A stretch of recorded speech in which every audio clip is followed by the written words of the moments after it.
Blokes Chat Buddhism. This is episode 2. Today we're going to be talking about the schools of Buddhism. Is that right, Jimmy?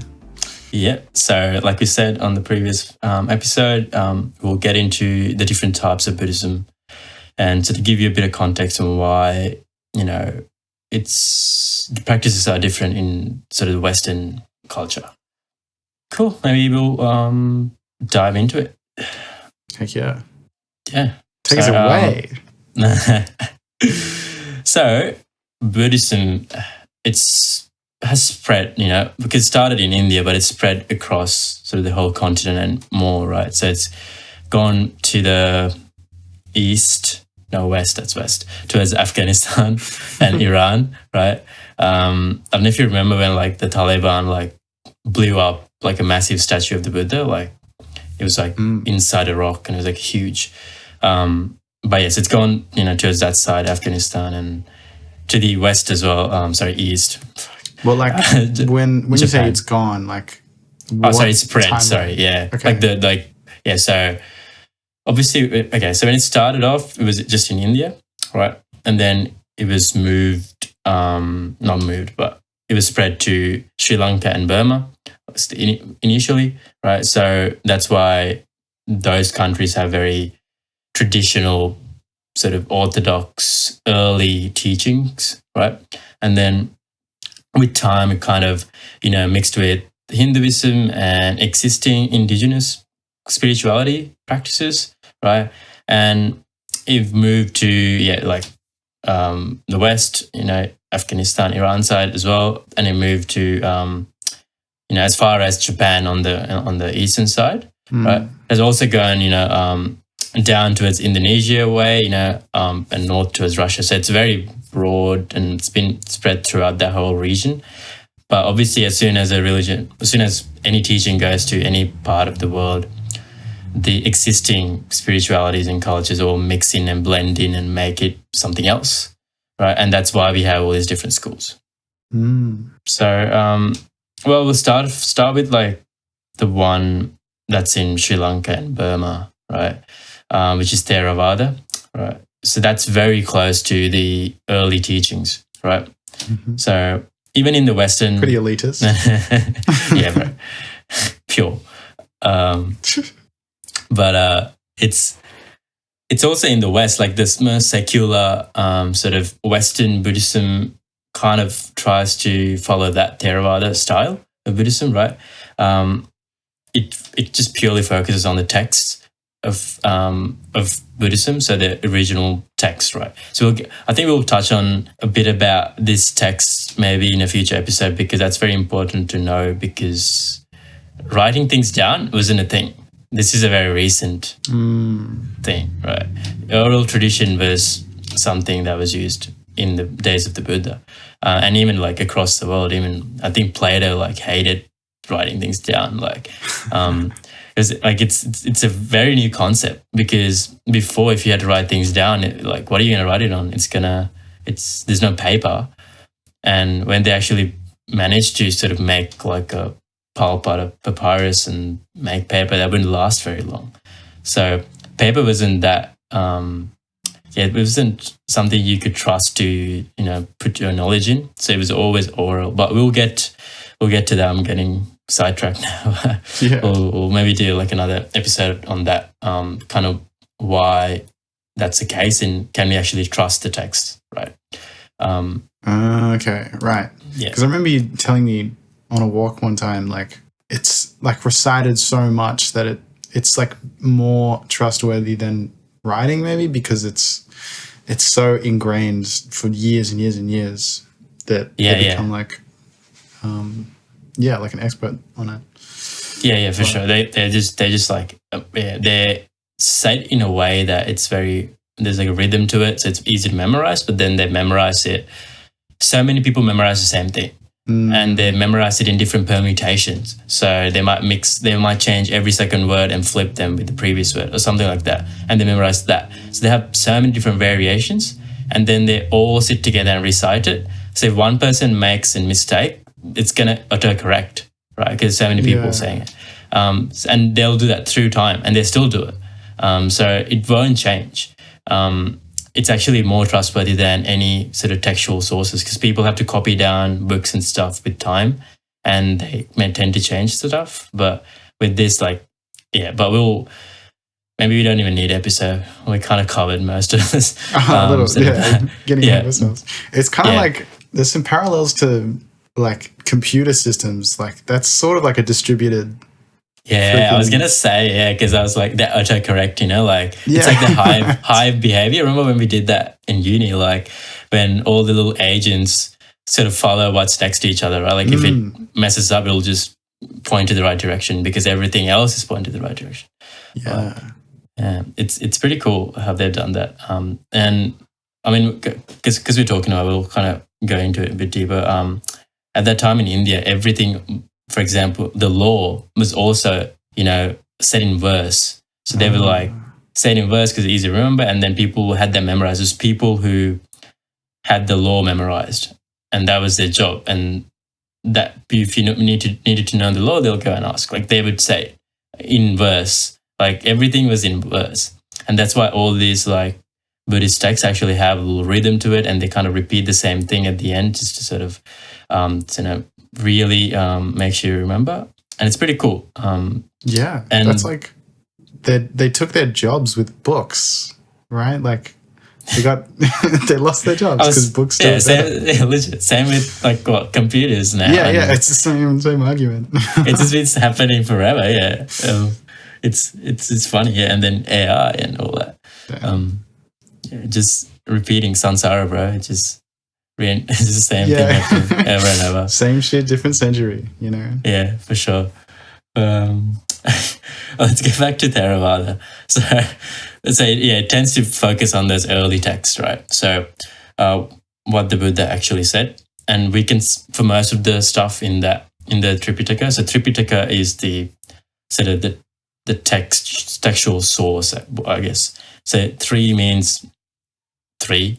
So it's TRI, tree. So Tripitaka means 3 pitakas.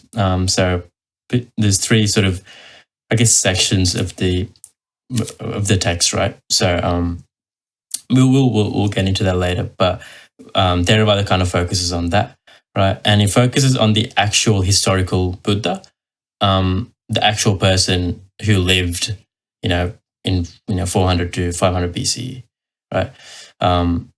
And it tends to be more rational, and that's why sort of the West has picked it up. And that's sort of the core around the insight or mindful practice we see in Western sort of culture. There's retreats we go to, the Vipassana. So that's Theravada.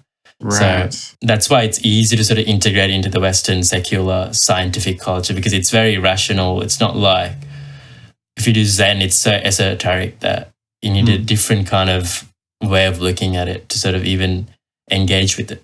Right. So maybe like people who have a religion, they practice under a religion, can probably like kind of take it as a philosophy and be, I can just do a little bit of that. And that's probably why it's popular in the West, right? Like it doesn't conflict with Christianity. It just can add to it, perhaps. Yeah.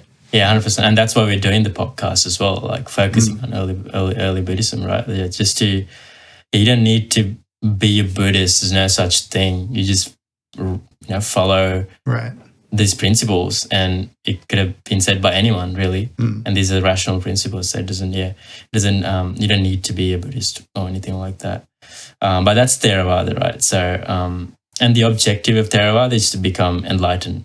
Right, awakened. I think we talked about that last time. And the ways to do it is by reducing greed and ignorance and reducing anger, right? And there's a lot of focus on the monastics, so the monks you see, the orange robes, right? And they have a lot of rules that they follow, very strict rules. Like it's called Vinaya. So on the 3 Pitakas, there's one of the Pitaka is called Vinaya. Vinaya just means sort of discipline or rules, and there's so many, and they follow all of them. I mean, they should be following all of them. I don't know how many of them do it anymore, but in like Sri Lanka and Burma, Thailand and stuff, it's still pretty strict, right? So they celebrate. They can only own like 5 things. Like they have the rope, they have the sort of the bowl they collect food in. I think they have a razor to shave. I think they have slippers, like thongs, like footwear, right? And then they have something else. I can't remember. And I think now they've added books as well, because before books wasn't in the list, right? Because of what we talked about. Yeah. And then they can't handle any money. They can't touch money. So all this stuff, and they need to go and beg for food. So that's why in certain, I guess, rural parts of Sri Lanka or like Thailand, you see monks just, in the morning and during the day, like around noon, they would, walk around the villages, and people would just come and give a bit of whatever they have in their house, right? And that's how they eat. And a lot of rules. We probably don't have time to get into those, but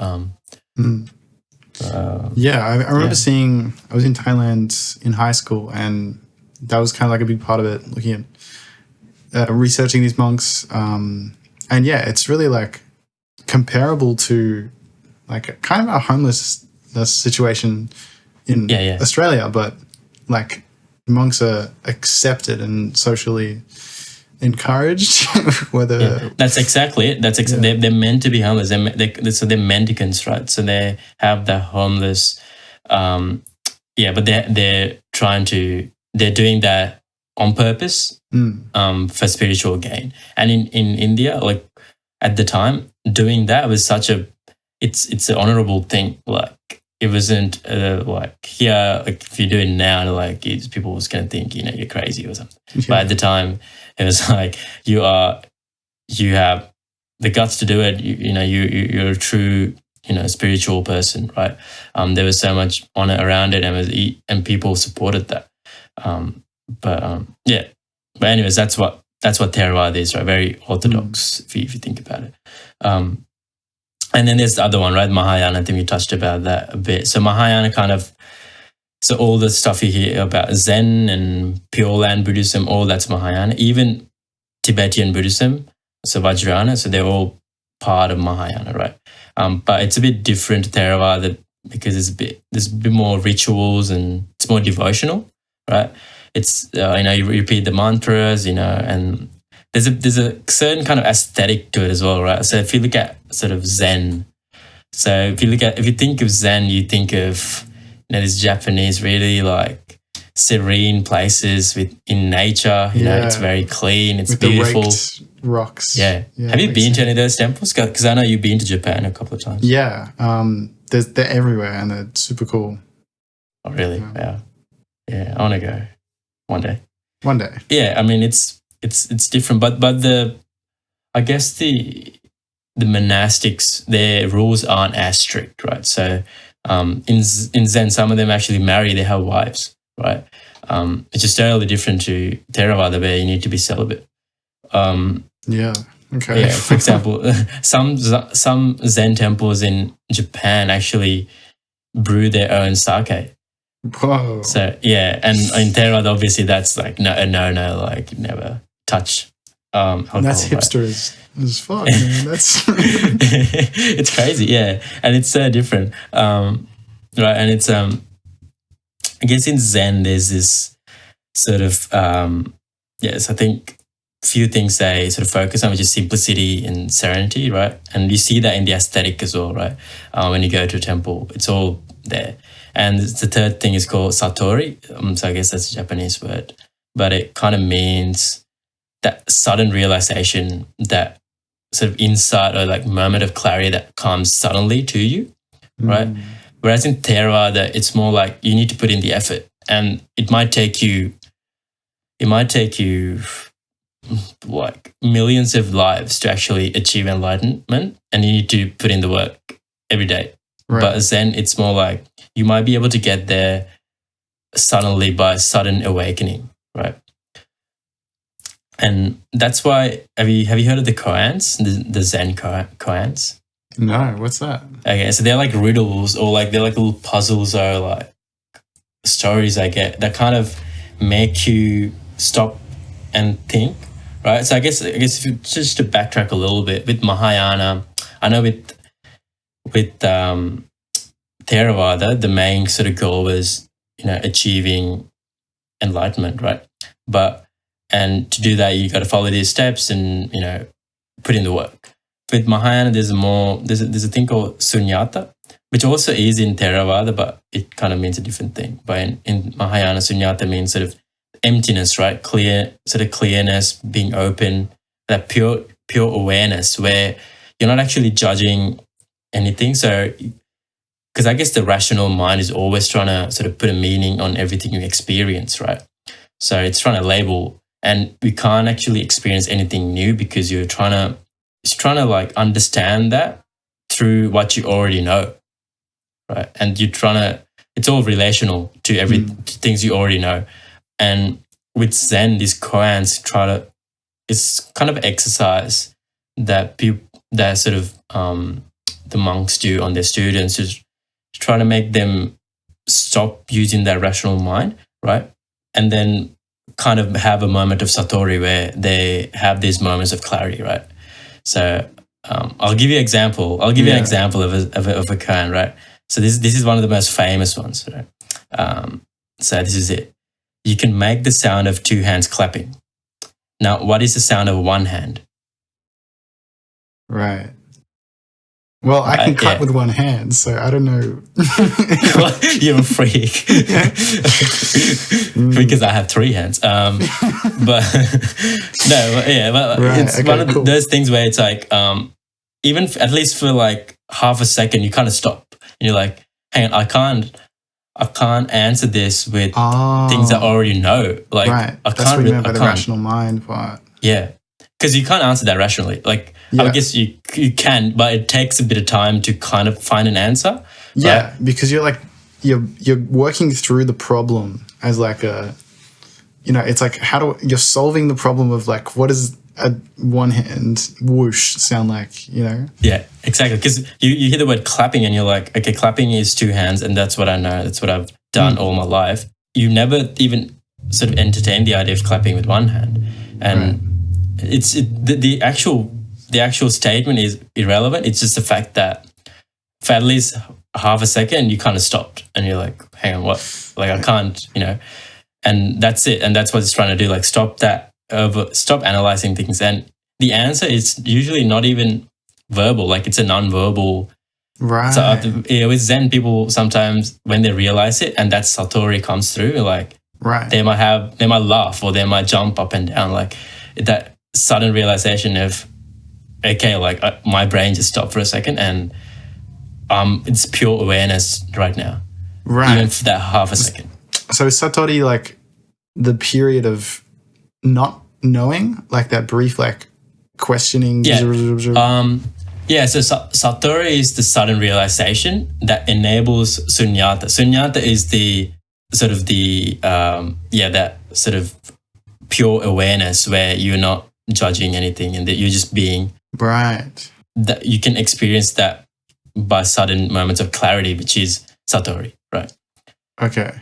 Yeah, we're getting deep into Zen, which is like one school within Mahayana, which is also, so this is Zen is in Mahayana, right? Mm-hmm. So this is a small part of it. But I really like that. I think there's books with like lots of different Zen koans. And they'll be cool to read. I think they're really cool. They're like tongue twisters for your like mind. Like, you can't really, you kind of trip and then you realize I need to stop trying to understand. You can't try and understand these things. But your brain wants to, like it.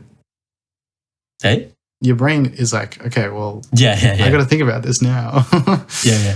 Because if the rational brain's like, I want to analyze, I want to deconstruct this, I want to know the answer. They kind of stop you. Okay. All my homies hate the rational brain, right? True. No for rationality.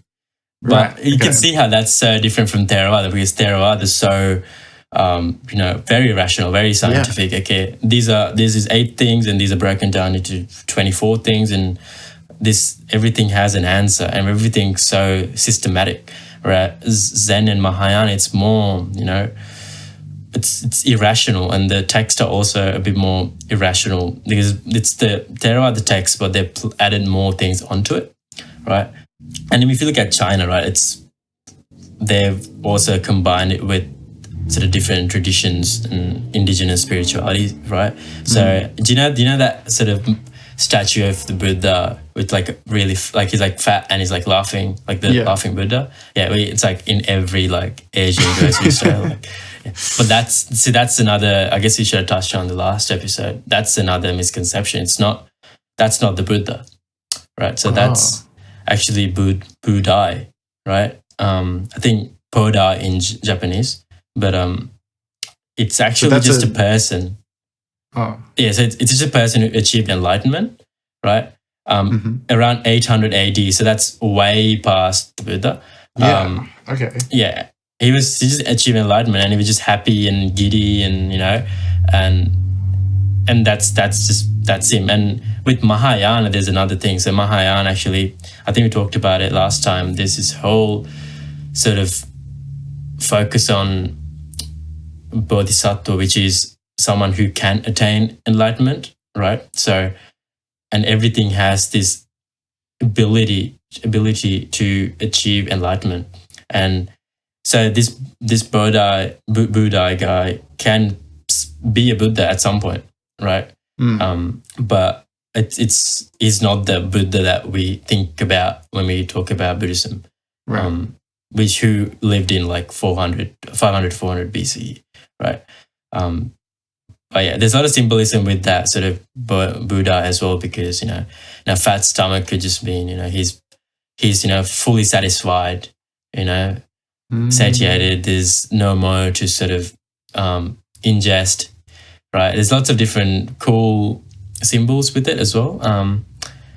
But that's Chinese Buddhism. And I think you asked me about like Taoist Buddhism last time. Yeah. Yeah. So I think I was doing some research. I think that's Zen, because Zen is actually originating from China in the 6th century, called Chan Buddhism, and that was influenced by Taoism. So I guess Zen is like Chan Buddhism, which is Taoism, but also like the existing Japanese aesthetics and spirituality all put together into one. Okay. Yeah, I think I got onto it from like some Alan Watts. Classic. Yeah. So that makes sense. Yeah. Because that's what Alan Watts did as well. Like he sort of picked things from all these different schools of spirituality and kind of presented it. So some people hate him for that. Some people love him. So right, but in terms of sort of Mahayana versus Theravada, so these are the big schools, right? Big two schools. So Mahayana means, I think I told about this last time, Maha means large. So Yana means a vessel or like a ship or a boat or something that carries people or anything, right? So Mahayana means large boat. And so they refer to themselves as Mahayana. And they refer to Theravada as Hinayana, which means small vessel, right? So they're kind of saying, okay, Theravada is so focused on, these principles, and it's very rational. It's only for these certain number of people, very intellectual, whatever kind of people, monastics who can put the effort in. Whereas Mahayana kind of applies to this broader community of people, and they sort of take that pride in helping more people, being more accessible to a lot of people, right? Well, obviously, Theravada people don't like the word Hinayana, so that's why they call Theravada. They call themselves Theravada. So Theravada actually means way of the elders, which just sounds super cool. Yeah, it's so cool. That's like something you'd hear in a fantasy, storybook. The way of the elders was protected and passed down. Yeah. But it kind of the same. Is like Skyrim like vibes. Yeah, Skyrim vibes. Yeah. I mean, Theravada is more focused on that sort of wisdom, right? I think we talked about it. Is that wisdom, that bodhi, whereas Mahayana is sort of more about compassion. for karuna, it's called karuna, means meaning compassion, sort of compassion for all people, right? Because with Theravada, I can hear a cat. Yeah, there's a cat in my background. That's awesome. Theravada is, yes, because Theravada is more focused on achieving nirvana or enlightenment, and that's individual enlightenment, and kind of seems selfish, maybe to an outsider, because it's all about you trying to get to enlightenment. But it's kind of the whole argument, right? Like, if you want to kind of put that oxygen mask on yourself before you kind of help, your baby, like right. that kind of thing. You got to help yourself before you help anyone else. Whereas Mahayana, it's sort of the nirvana isn't the end goal. It's actually being a bodhisattva, which means helping, like attaining enlightenment for the reason as a reason to help others achieve enlightenment, right? So it's kind of a different angle, right? But in the end, they're both achieving enlightenment, but for different sort of reasons. That's kind of the main differences between the two, right? But I guess we can quickly touch on sort of the third school, which is not a third school per se, because it's sort of a sub-school within Mahayana, right? Which is Vajrayana. So Vajrayana is kind of known as the thunderbolt. Okay. Right. So it's very cool. I mean, they're kind of trying to fight fire with fire, right? They're not trying to sort of escape this internal sort of turmoil, right? Whereas with other types, they want to find peace and harmony within. Whereas with Vajrayana, they want to go into it and kind of change that from within, right? And that's what it's generally in Tibet. So the Tibetan Buddhism you see, that's Vajrayana. So it's sort of a offshoot of Mahayana, if that makes sense. Okay, cool. And so Dalai Lama, I said last time, he's sort of a Mahayana Buddhist. So that's correct, but he's a Vajrayana Buddhist. So he's from Tibet, right? So they have the whole reincarnation thing. So he's the 14th Dalai Lama. Is the Dalai Lama always from Tibet? Or yeah, that's a good. I don't know. Yeah, I mean, it has been up to now, I think. Okay. Just coincidentally, like crazy. But yeah, and that's where you hear the words, tantric Buddhism and tantra and all that stuff, right? So it's kind of sort of a mix between Mahayana, which is already a mix between Hinduism. So they have the chakras and all that stuff, and tantra, which is also actually from Hinduism, right? And they have these very long, intense sort of visualizations. You have those mandalas, you have this mantras that they just repeat so many times. Mudras are like hand sort of gestures that you do. So all these different things. They call it thunderbolt because it kind of relates to that sort of Satori, where sort of that immediate awakening, but it's not. They actually think of it as dangerous. So people from Vajrayana, they think of it as dangerous. So that's actually not written down. Only the teacher can tell the student, and it's passed down. It's very secretive. There's a lot of mysticism around it. People don't really know the actual essence of it, because you can't study it, because all the teachers only pass it down to their students. There's no central source that they can go and look. Right? Whoa. Okay. It's a cool one, and you can see the difference in the aesthetic, right? So if you go to a Vajrayana temple, and then compare that with a Zen temple, right? So Zen temple, like we talked about, it's in nature, very peaceful, simple. If you go to a Vajrayana temple, bright colors, gold statues, mandalas everywhere, like all this different stuff. They're trying to engage your senses, so they're not trying to like avoid that sort of turmoil and internal conflict of people. They're trying to go into it, which is cool, because it's hugely influenced by sort of the Tibetan indigenous spirituality practice, which is called Bon, and has Mahayana in it, obviously, and also has Hinduism and has the Theravada as like the original source. It has everything in it. It's pretty cool though. It's interesting because I think I was listening to someone talk, and he was saying how how the West kind of found different types of Buddhism in different time periods. Because he was saying how, for example, let's say in the late 19th century and stuff, and the earlier 20th century, there was this whole school of romanticism in the Western society, Western sort of, in the Western society. So then they were trying to look for something very rational. So they were always they kind of found Theravada, right? So there's a lot of let's say, there's actually a lot of German and European monks that came to Sri Lanka like in the late 1800s, early 1900s. So most of the initial, I think the first translation of the text to a European language was a German guy. So that was the kind of vibe at the time. It was like, okay, we need to find something more rational. That's what people were craving at the time. And then, World War happened, right? World War happened, and it was like, okay, this does not make any sense now because people are dying for no reason. There's no, what's this karma? Like, these are really innocent children. What's going on? Like, I can't make sense of it. And that's kind of makes sense when you look at existentialism and absurdism coming in, France and stuff. So you got Jean-Paul Sartre and Albert Camus coming with, absurdism, trying to say, okay, reality actually doesn't make any sense. And that made the sort of Western community sort of embrace Mahayana, right?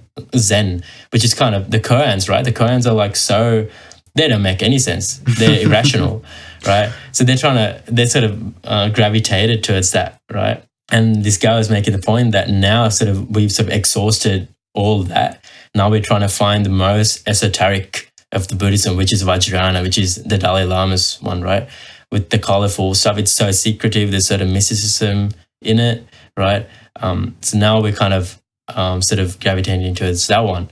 So he was just saying how with times and what people kind of needed, the Buddhism that was in the Western society kind of changed as well, which is pretty cool, I think. Yeah, damn, that'd be like a whole thesis. You could do like different discoveries of Buddhism by the West and like the influences it has. Like, yeah, mine's kind of racing at the moment.